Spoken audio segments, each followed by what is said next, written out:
hug, or as we say sometimes.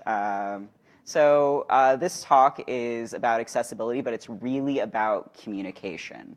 So everyone has their own special way of saying hello. And when we're talking about accessibility, we're talking about how we communicate hello to somebody who has a barrier between them and how we usually interact with other people. And that's kind of the point of accessibility, is to bring down that barrier as much as possible. So what is accessibility? So we are talking about designing products, devices, services, and environments for people who have accessibility issues. Now, there's a wide variety of accessibility issues. We're going to go into kind of a lot of the more common ones, things that like you will see as the most prevalent. We'll talk about like who needs accessibility. Basically, everybody, but we're going to be giving a particular emphasis to people with physical impairments, vision impairment, deaf, hard of hearing, and cognitive and intellectual impairments. All right. But really, whose responsibility is accessibility? I, for one, when I was being hired, did not have accessibility expert in my tagline. But, and that's going to be the case with the vast majority of developers. Then again, in all of the environments I've been hired in, almost nobody has had that as a requirement of their job. Accessibility hasn't been a priority. And the thing is that when nobody's responsible, then we kind of all have to be. So I think that we should really be thinking about, having accessibility as kind of the bog standard in regards to our development environments in general, and for specific reasons. And I will be going into those. Let's see. So does anybody here have like a rough estimate, like in regards to how many people they think in the world have accessibility issues? Just like throw out some numbers. Does anybody have like an idea? Let's give a half? All right. We got half the planet. That seems pretty high, but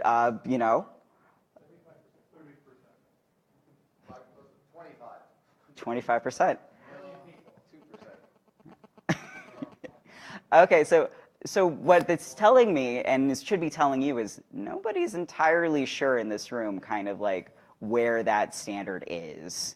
So we're going to be talking about people with some form of disability, and the accessibility that we're talking about needing for them. So these are internet like statistics. So basically what we have is 7,600,000 people more or less on the planet. Of those people, how many of them are internet users? It's roughly a little bit more than half of the entire population of the world. And these are people who have access to the internet, not just technology. So we're talking about 4,200,000 people as of 2018 who have access to just the internet. And that's to services, that's to architectures, that's to us. No matter where you are in the world, you can watch this presentation. So we're talking about roughly 55% of the population of the world has access to technology. So would it surprise you to find that the WHO decided that about 15% of the entire population of the world has an accessibility issue? So we're talking like 1.2 billion people have some kind of barrier between them and you if you are not developing with accessibility in mind. All right. Kind of glossed over that one. It's fine. So when we're talking about accessibility issues, we're not just talking about like a permanent accessibility issue, there's a lot of people who experience disability temporarily. You break an arm, suddenly it's really hard to navigate around your computer when you have a mouse that's not configured, you're not used to it. So you're asking somebody who's like right-hand dominant to now switch to left-hand. And I don't know about you guys, have you ever tried this as an experiment? If you haven't, super fun, especially on somebody else's computer. Just switch over. It's very much the same as like turning their monitor the opposite way and just like watch them try to navigate to get back to it. It's really funny until somebody, that is their life. And so we're talking about like the vast majority of people will have like a broken arm. Somebody will have a concussion. Do you have another option? Well, I was going to say one-handed typing because you broke your arm. Yeah. So it's like there's a lot of things that happen when we're talking about like temporary stuff that you kind of understand, but if you haven't personally experienced it, you don't know the pitfalls. So, and then we're going to be talking about like people who are starting to age up and dealing with all the problems as your flesh unit starts to degrade. There are a few modifiers for it at this point. Okay, so, and part of those issues, those barriers that we see a lot of overlapping kind of needs for people within that kind of a group.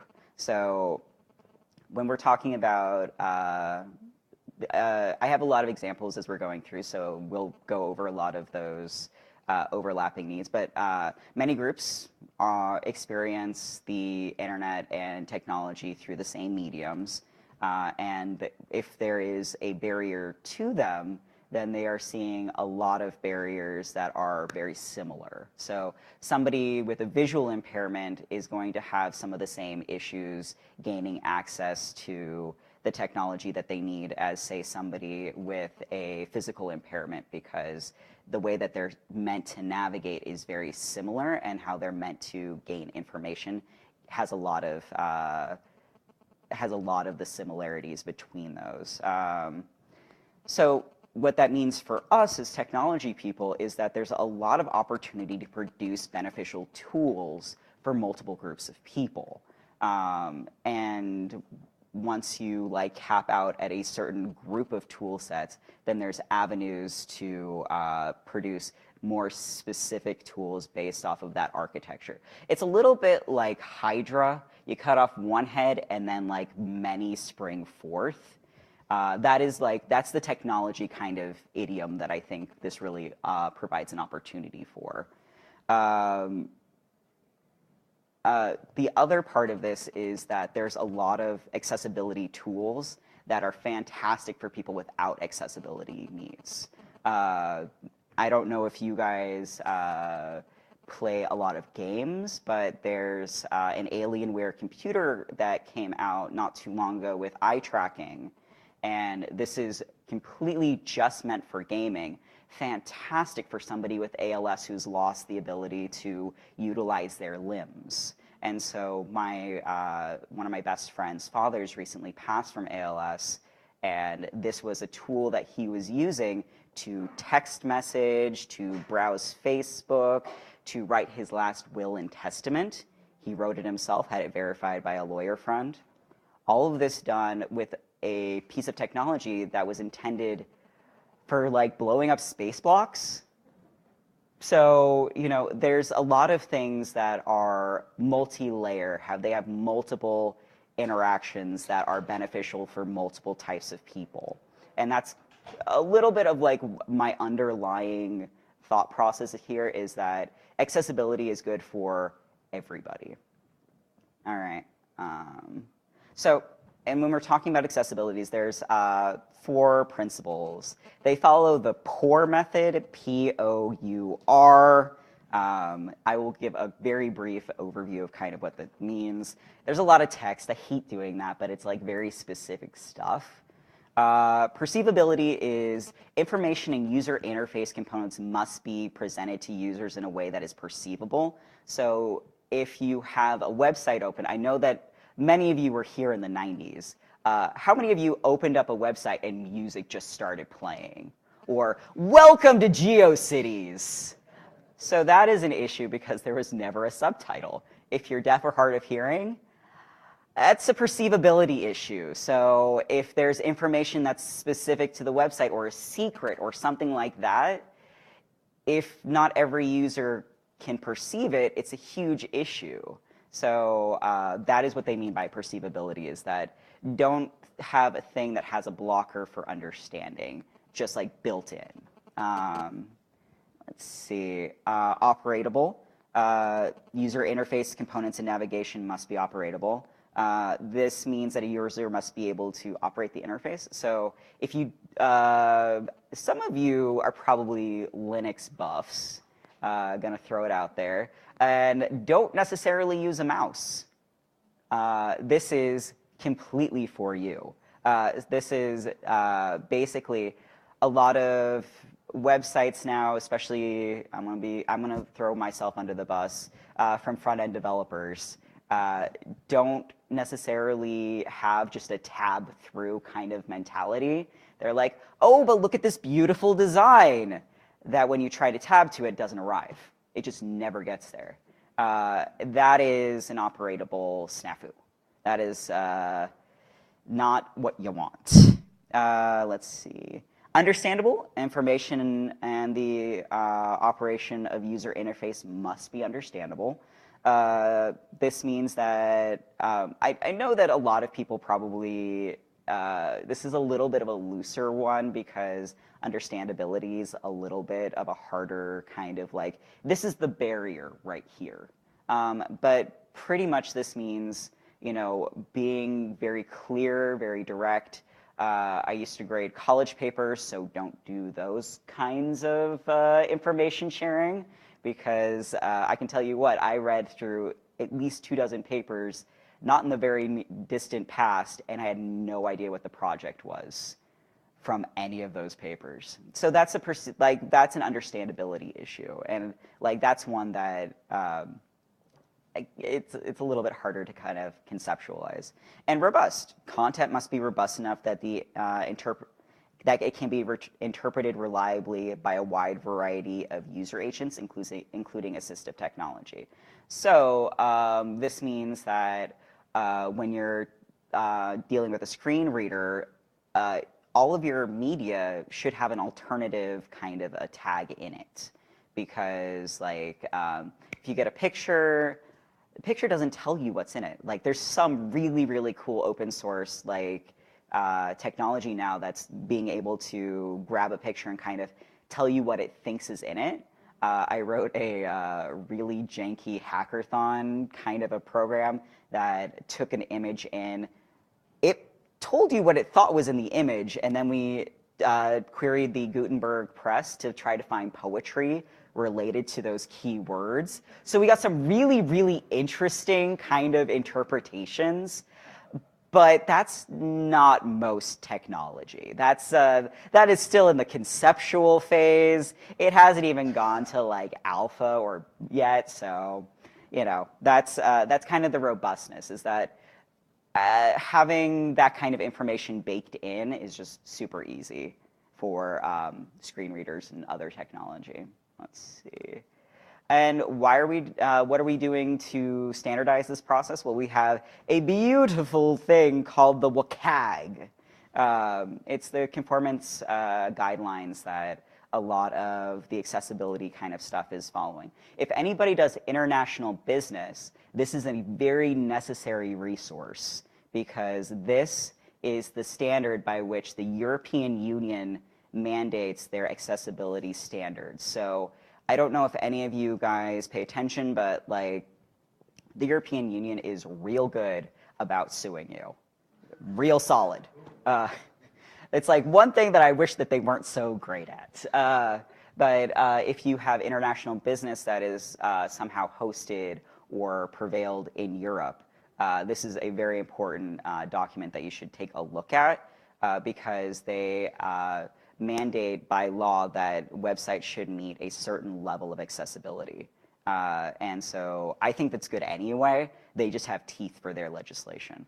But they currently have 3 levels. So you have A, which is the bare minimum, and its non-text elements have text equivalent IDs, all content accessible via the keyboard, works with the screen reader. That's the bare minimum. Number 2 is they're talking about CSS elements, so having a really, really stark contrast between your background and your text, because it's really good for people with eye impairments. When I forget my glasses, sometimes I wish I had more of this. Let's see, well-organized, consistent design, live subtitles on videos, text size changeable. So if you're going to be zooming in on something, the text kind of changes so that you don't then have to try to follow where the text goes and then go back, because that is not a fun exercise, let me tell you. And the AAA score, which is the gold standard, very, very few sites meet this. So if you're aiming for AAA, great, but it's like aiming to the moon because you'll end up among the stars kind of a thing. As a funny joke, WCAG's website does not meet AAA standard guidelines. So that's fun. WCAG? Yeah, so now we're going to kind of go into like understanding kind of what kind of barriers are between accessibility issues and content. Let's see. So we're going to go with visual. All of these are blind in a certain level. So even though the one right here looks like a completely normal eye, doesn't work. The second one, this sucker, is actually an extremely rare genetic defect. I have what it is on my other slide. I will put it in the notes. But this person is receiving light and information from 2 different sources, and it's hitting very different parts of the eye. So it's like looking at an Escher painting, kind of. Like there's colors, there's like stuff going on, but they're not getting it. And the third one is cataracts, which is an extremely prevalent eye issue internationally. I was working with somebody who went to Nepal, specifically Nepal, to address removing cataracts, and had removed cataracts from almost 40,000 people's eyes. That's Nepal. And like this is an issue specifically in more developing countries because their healthcare system is not as standard. But at the same time, the United States has a lot of people with cataracts as well. Like it's one of those things that an occlusion of the lens of the eye is just very, very common. Anyway, so there are a lot of visual impairments. So these are kind of like the medical standard variety of them. So I can see a lot of people here have medium visual acuity issues. You're like me, you've got glasses. Low acuity issues are blurred vision over 3 meters. So that's more my category. I'm not going to assume with everybody else. We've got macular degeneration, blurred or dark central vision, tunnel vision, which means that it's dark or blurred on the edges, limited light perception. This is like cataracts. And then you have total blindness, no light perception whatsoever. And these are kind of like the medical standards for how that looks. And then you just have like the eye test thing because it was a great graphic. But let's talk about the implications thereof. 1.3 billion people live with some form of visual or vision impairment. That is statistics there. It's I don't want to read through because then I seem like I'm not engaging. But that means that globally the leading, and one of the things is that globally the leading cause of vision impairment is uncorrected refractory errors and cataracts.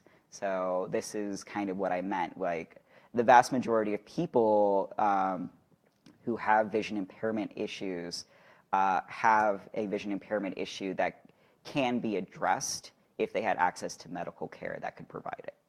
But even though they might not have access to that medical care immediately, internet and technology can really help them connect with people to do it. my friend who works in Nepal, almost nobody there has internet, but they've had a very, very prominent social media campaign that is like gone beyond the internet. So they're contacting local people to get in contact with everybody that they can who has cataracts in the area to then go to the central location so that he can work on them. And that has been fantastic. But it's only made possible by communication via social media and the internet. All right. And yeah.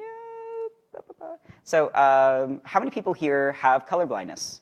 Some form of it. All right, I got 2, 3, 4. All right, so about 4 people in the audience have some form of color blindness. Do you guys want to self-identify kind of what you cannot see? Green and brown. Okay, so that puts you probably at tritonopia. That's usually where we're going. Does anybody else want to self-disclose where they're at? If you don't, that is completely fine. Very mild with greens and reds. Okay, so that probably has you deuteronomia, Molly, deuteronomaly. Anyway, sorry, it's all Greek to me sometimes. So as we've discovered, we've got 4 people in the room who are self-disclosing that they have some kind of color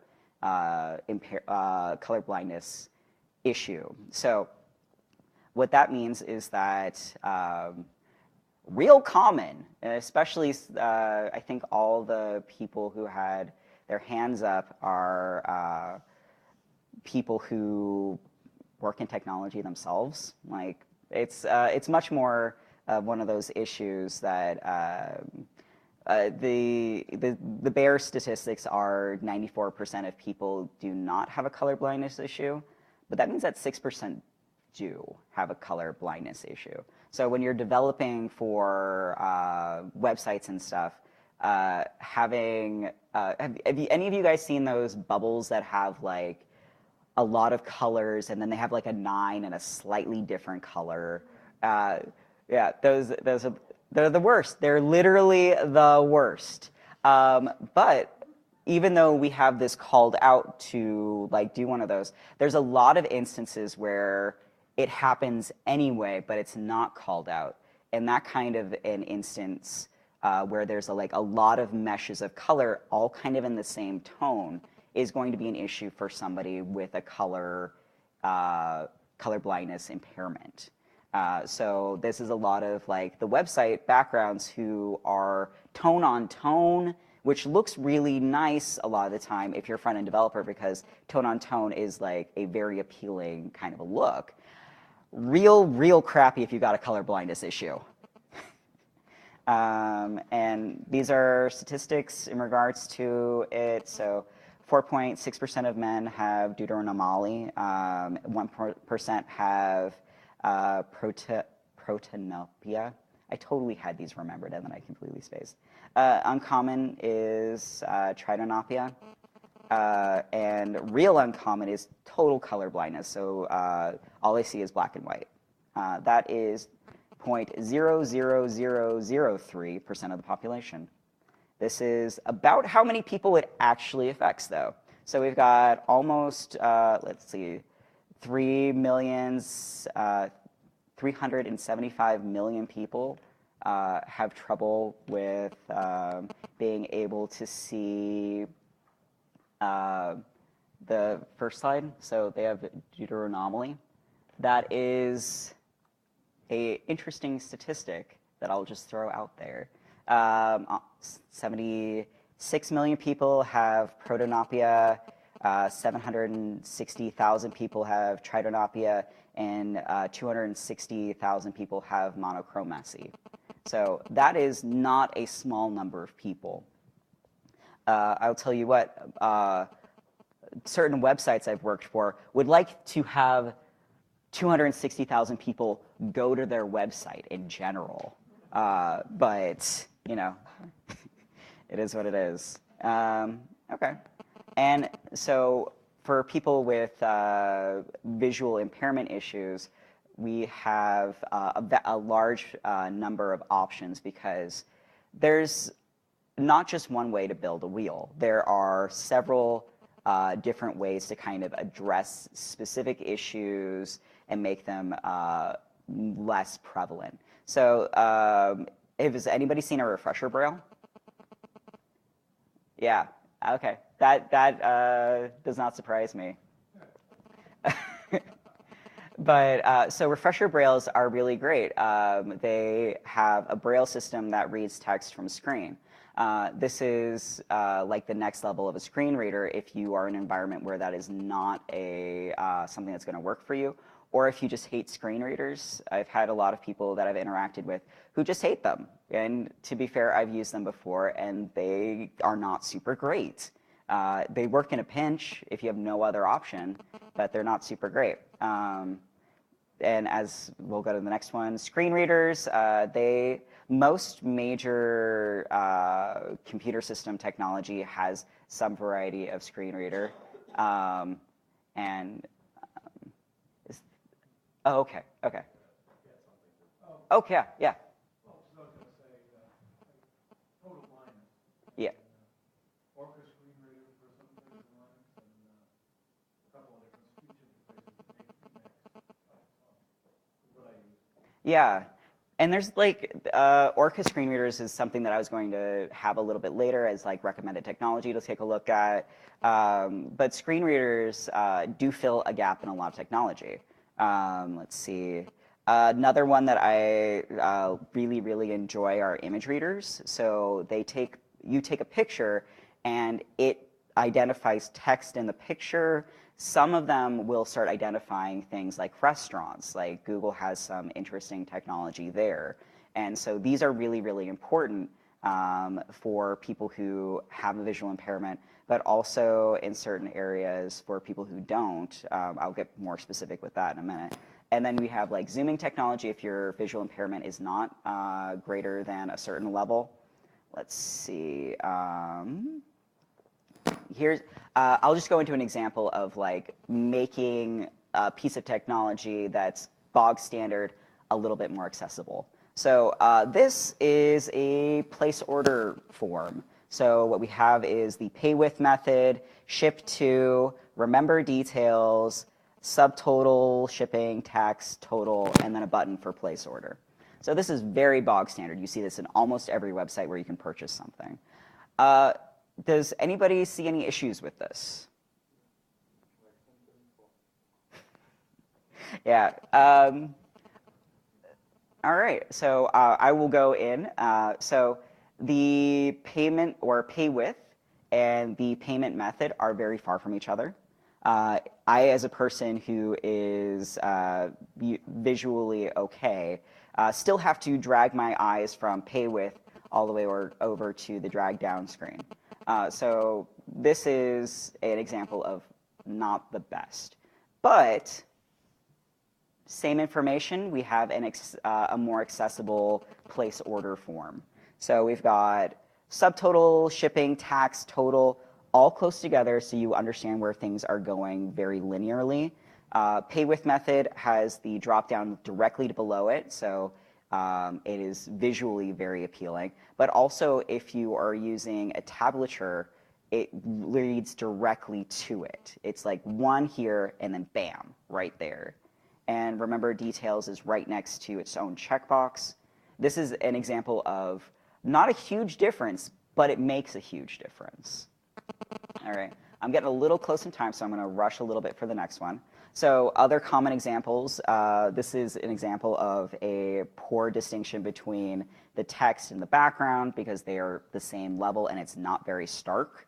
The one we have here is a text over photo element that is very busy. I myself do not like it. And then we have an example of a carousel. Carousels are really, really, really bad with screen readers. Just as a heads up. They're also terrible in general, in my opinion. But specifically, they are not super great in regards to accessibility. So if you can avoid them, I'd really suggest it. But here's a good example. So this is eBay. They've got a advertisement for Nikon lenses, but their alt text is focus on your grad, Nikon cameras and lenses up to 40% off, shop now, which is the text in the picture. So this is really, really great because it tells you what's in the picture, but also because web crawlers pay attention to that stuff. Gets more traffic to your website. Let's see. Best practices for those with minor sight issues, higher contrast background and text, punctuations and abbreviations because text readers read the punctuation. And so they'll go WCAG as opposed to WCAG. And if you don't know what the letters are supposed to be, WCAGs can be WKAG. It can be like a lot of permutations of those letters. Design fluid interfaces so you can stretch them out and stretch them in. Streamline and simplify your interfaces. A lot of busy stuff was like super great when MySpace was your major interaction, but we're a little bit more adult now, for better or for worse. I mean, most of us. Those with major site issues, the clean design, again, helps with the interface. Screen reader accessible, provide alt text for all media, and the external CSS for styling, all elements accessible via tab. All right. Here are some accessibility checkers. All right, we're going to go with hearing. So about 5% of the population interacts with some kind of hearing or tone issue. So a lot of people who are do not consider themselves deaf might be tone deaf, like my father. He thinks that certain music is great, and he can't hear explosions. Slightly different tone deafness, but I think relevant to each other. So what we're talking about, there's like a range of issues. Like my dad can't hear explosions because he was a demolitions expert. So those ranges are dead to him now. So certain things he just doesn't hear. So if you figure out that tone and you talk in it, you're like, I told you about that. I might have taken advantage of that a little bit when I was in high school. And as an example, like deafness in one way or another can be congenital, which means you're born with it, or it can be acquired later on in life. And as another aside, not all deaf people sign, but many do. Providing the option of having an interpreter on your videos is a AAA WCAG requirement, which starts getting interesting because not everybody signs the same sign. So I can sign things here that work perfectly in Portland, make no sense to anybody here. That's a fun part. Okay, so this is a part where we're talking about overlapping needs. Adding subtitles or transcripts to your content is not only accessible, but it's practical. So a lot of people utilize subtitles who are not themselves deaf or hard of hearing. A lot of people will be scrolling through Facebook on the bus, not have their headphones in. That media content that they are accessing, if they don't have subtitles, they don't know what's going on. So this is good business sense to apply subtitles because, as we see, 85% of videos on Facebook are viewed without sound. 16% is an average reach of subtitled video above a video that is not subtitled. So you have 16% of those that are seen more. More clicks on a website are acquired by having subtitles versus non-subtitles. You get more reactions if you're looking for that from having something with subtitles as opposed to without. And your share rate increases. So you have people that are more interested in sharing your content outside of where it originates. So this kind of stuff starts like really diving into, if you guys are focused on getting media to you, putting subtitles on your videos is a fantastic element to just increase like market share. All right. And the best practices are to do it for videos or music. If you don't have a content that has a video, providing a transcript is fantastic as well. It's great for deaf folks. It's fantastic for people with cognitive impairments, and it's really good for web crawlers. So if you need another reason other than accessibility, web crawlers love them, and it pays back in dividends. Like, web crawlers will direct people to your website based on content. Another best practice is have multiple ways of communicating. So Twitter, Instagram, literally any of these social media platforms are highly utilized by people in the deaf and hard of hearing communities. Because there's so few people that are deaf or hard of hearing, they have to navigate a world in which that is not the norm. And so they have these tools and accessibility stuff that they make themselves for communication. So social media is absolutely fantastic for that. And then we're going to go into physical. We've got Stephen Hawking, who I think is one of the better kind of ways to really think about it, because he had such an impactful disability, but he was still able to do so much. And then the guy in the middle is somebody from Great Britain who was in the military, who had his arm in an accident, and he is now utilizing one of the most cutting-edge prosthesis in the world. It can crack an egg, and intentionally, which I think is fantastic. Okay, so what are physical disabilities? Because it's a huge range of things. Characterized as a lack of functionality or ability by a body part or system. Either loss of the body part or loss of the ability to use it. Is that me? Okay, I will try to be a little bit clearer. So we're talking about, my friend's father, who had ALS, had a degenerative disease that made it so he was having a little bit of trouble walking, and then by the end he could only move his eyes. And there's multiple ways to be impacted. That's not just how it goes. Again, we talked about the arm thing. A lot of people who have these physical disabilities are still very strong tool users. I got the 5-minute mark, so I'm going to rush through.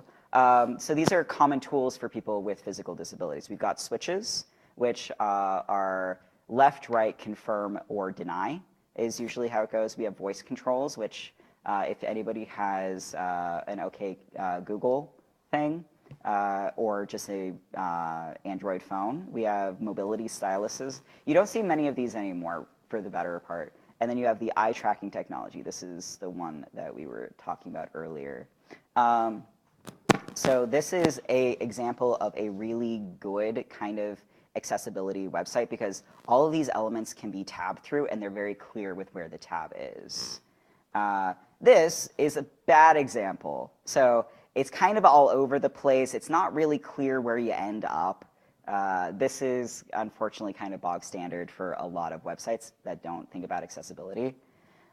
Specific concerns, larger buttons calling out elements in web pages for what they are. Like button has a very clear distinction for what it's supposed to do in a web or in a verbalizer, but a div that functions as a web button, not clear. Yeah. Let's see. We've got tab index. Many devices that improve usability for everyone are beneficial for those with disabilities. We're going to go a little bit into cognitive. So many cognitive impairments are not static. They are fluctuating. So you have people who have brain injuries who are getting better or getting worse, depending. There are people who have some kind of issue with medications or just deep conceptual understanding. Let's see. But the bare basics are memory, problem solving, attention, reading, linguistics and verbal comprehension, math comprehension, and visual comprehension. These are the kind of ideas of where that is. So people with disabilities of the mental or cerebral kind of range in the 2 to 5% range. But these are people who are also still using the internet, as we have a lot of tools in, say, iPad space that actually are really good. And in Android, we've got a lot of options. Let's see, best practices, clear, concise text, smaller paragraphs, consistent page design, clear functionality, and a low learning threshold. Good example of this is YouTube. Bad example is Facebook. But as you see with best practices, this is not the first time we've heard a lot of these things because there's a lot of overlapping kind of need there. The takeaways, people with disabilities make up millions of users.